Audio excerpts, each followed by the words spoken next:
반갑습니다. 말씀과 함께 하루를 시작하는 주님의 백성들을 예수님의 이름으로 축복합니다. 하나님께서 오늘 우리에게 주신 말씀은 요한복음 20장 19절에서 31절까지입니다.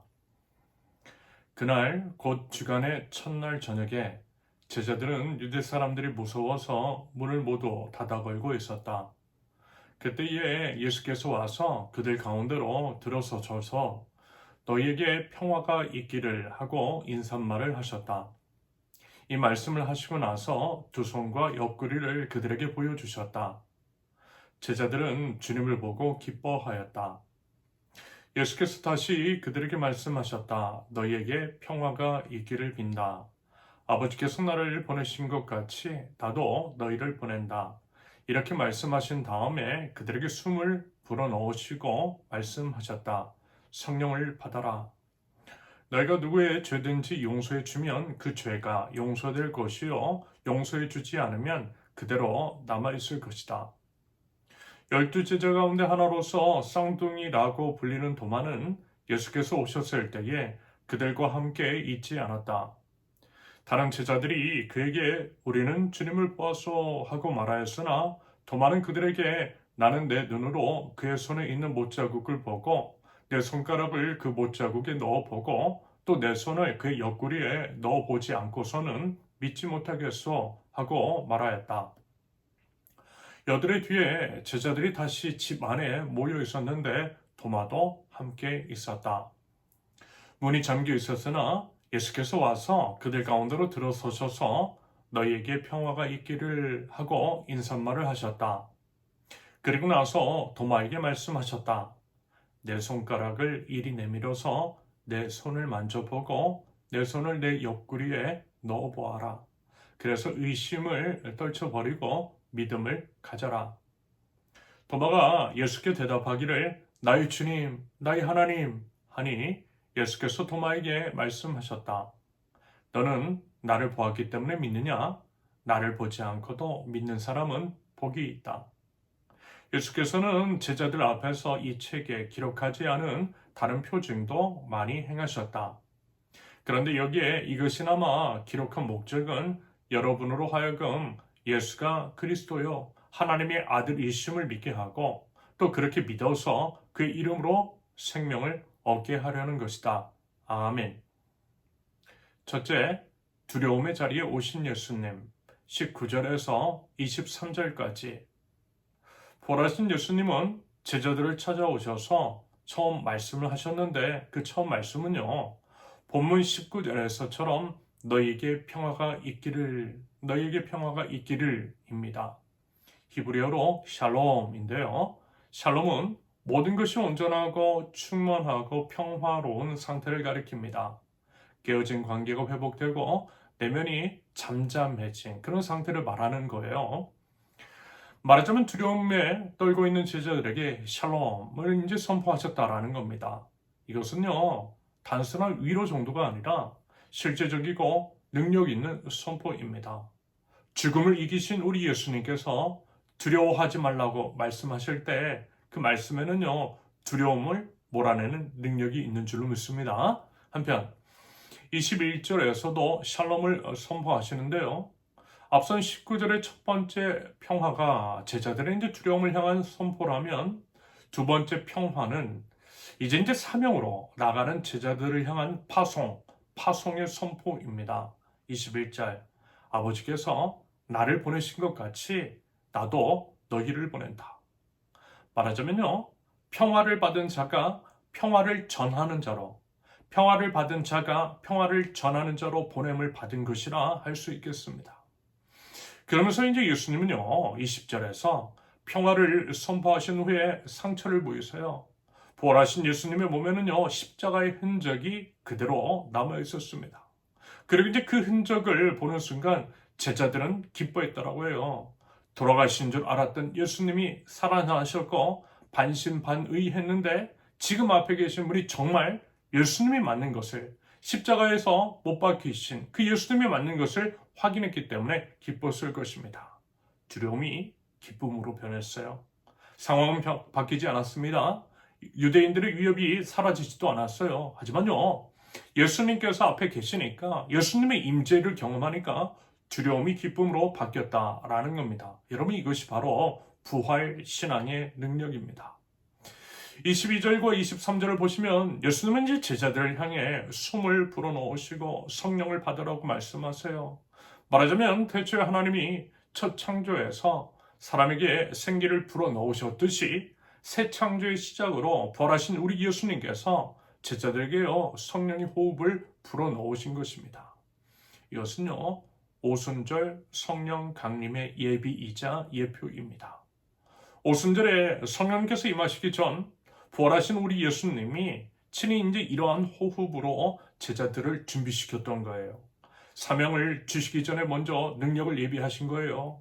우리 예수님은요, 우리를 보내시기 전에 항상 먼저 우리를 채워주시더라는 것입니다. 여러분, 그 주님의 함께 하심과 주님께서, 우리 예수님께서 부어주신 능력으로 일어나서요, 여러분, 우리에게 맡겨진 일들이 있잖아요. 그 일들을 능력 있게 감당할 수 있기를 바랍니다. 둘째, 의심을 외면하지 않으시는 예수님. 24절에서 27절까지. 24절을 보면 그 자리에 이제 쌍둥이라고 이제 불리는 도마가 없었대요. 그래서 이제 그는 예수님의 임재를 경험하지 못했습니다. 공동체가 함께 모인 자리에 임하신 우리 예수님을 도마는요 혼자였기 때문에 공동체 안에 있지 않았기 때문에 만나지를 못했던 거예요. 여러분, 교회 공동체 모임 있잖아요. 여러분, 그것은요 단순한 사교 모임이 아닙니다. 여러분, 우리가 함께 모인 자리에, 공동체의 자리에 우리 예수님께서 임하세요. 두세 사람이 예수님의 이름으로 모인 곳에 예수님께서 함께 하신다라고 했잖아요. 여러분, 그러므로 부디 이제 모이기를 힘쓰므로써 우리 예수님의 임재를 경험할 수 있기를 바랍니다. 25절에서 도마는 본인이 이제 직접 확인하지 않으면 예수님의 부활을 믿지 않겠다라고 합니다. 솔직히요, 우리도 이제 도마와 같은 의심할 때 있죠. 하나님의 존재에 대한 의심, 기도 응답에 대한 의심 같은 것들. 여러분, 그런 의심 같은 거 있어요. 하지만 중요한 것은 뭐냐면요. 의심 가운데에서도 도마는요, 공동체를 떠나지 않았어요. 여러분, 그러므로 우리에게도 그런 의심이 있다 할지라도 공동체 안에 끝까지 먹는 믿음의 선택이 필요합니다. 여러분, 그러면요, 결국 하나님의 은혜 가운데에 의심은 확신이 될 것입니다. 그래서 보세요. 본문 26절을 보시면 여들의 뒤에 예수님께서 다시 오셨고 예수님께서 이제 자신의 손과 옆구리를 도마에게 내미셔서 그 의심을 떨쳐버리도록 하셨잖아요. 한마디로 예수님은요 의심하는 도마를 포기하지 않으셨다라는 거예요. 여러분, 이것이 바로 예수님의 사랑인 거죠. 맞아요, 여러분. 예수님은요 의심하는 우리를 위해서도 찾아오시는 사랑의 주님이신 줄로 믿습니다. 그러면서 이 말씀 하시죠. 27절, 의심을 떨쳐버리고 믿음을 가져라.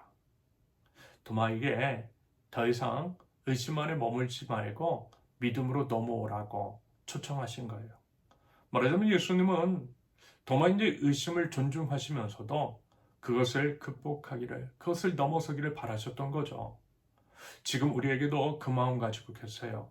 부디어 우리는 이제 친히 찾아오신 우리 예수님 보고 또 믿고 기대어서 의심을 넘어 확신의 삶을 살아갈 줄 아는 믿음의 백성 저와 여러분들이 있을 수 있기를 바랍니다. 셋째, 요한복음을 기록한 이유 28절에서 31절까지.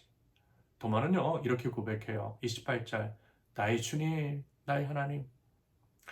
이것은요 예수님이 바로 나의 주님이라는 인격적이고 개인적인 고백입니다.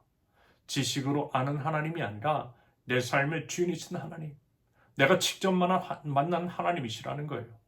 비록 의심했던 도마였지만 주님의 임재 앞에 서는 것 자체가 도마를 이렇게 변화시켰어요. 그 주님의 임재 앞에 서는 저와 여러분들이 있을 수 있기를 바랍니다. 한편 본문 29절은요 도마를 책망하는 말씀은 아닙니다. 오히려요 앞으로 이제 올 모든 세대를 향한 저와 이제 여러분들을 향한 말씀입니다. 부활하신 예수님을 눈으로 직접 보지 못한 자들, 즉 우리를 향한 말씀이라는 거예요. 여러분, 우리는 도마처럼 부활하신 예수님의 손을 만질 수 없어요. 예수님의 목소리를 귀로 직접 들을 수 없어요. 하지만요, 주님은요, 보지 못하고 믿는 사람이 복되다라고 하셨어요. 보지 않고도 믿는 믿음에는 특별한 은혜가 있다라고 하는 선언인 거죠. 히브리서 11장 1절 믿음은 바라는 것들의 확신이요 보이지 않는 것들의 증거입니다. 맞죠 여러분? 믿음은요 보이는 것에 근거하는 것이 아닙니다. 보이지 않는 것을 바라보는 것이 믿음인 거예요. 주님은 그 믿음을 복되다고 하세요. 우리가 눈으로 주님을 보지 못하면서도 예배의 자리, 기도와 말씀의 자리에 나온 것, 그것이 바로 복된 믿음인 줄로 믿습니다. 그러면서 이제 30절과 31절은요. 요한복음의 기록 목적을 밝힙니다. 결국 믿음과 생명, 다시 말해 예수님이 하나님의 아들, 그리스도이심을 믿는 것, 그리고 이제 그 믿음으로 이제 생명을 얻는 것, 바로 그것입니다. 이것이 바로 요한복음의 기록 목적이자 성경 전체의 기록 목적이겠죠. 여러분 부디 우리 예수님을 믿어 예수님의 생명을 소유하는 그리고 이제 누리는 저와 여러분들이 있을 수 있기를 바랍니다. 아울러 우리의 닫힌 마음의 문을 우리 주님이 열어주시기를, 의심과 두려움이 평화와 믿음으로 변화가 되기를, 그래서요 나의 주님, 나의 하나님이라고 하는 그런 고백이 우리 입술 가운데서도 가득 흘러나올 수 있기를 예수님의 이름으로 축원합니다. 함께 기도합니다. 저희 닫힌 문 안으로 찾아오신 부활의 예수님을 찬양합니다. 두려움에 떨고 있는 저에게 샬롬을 이제 선포하시는 예수님의 음성에 귀를 기울이겠습니다. 의심하는 저희를 포기하지 않으시고 다시 찾아오시는 우리 예수님, 예수님의 인내와 사랑이 감사와 찬양과 영광을 올려드립니다. 보지 못하고 믿는 이 믿음이 복되다 하신 말씀을 붙들게 하시며 오늘 하루를 살아가게 하여 주시옵소서.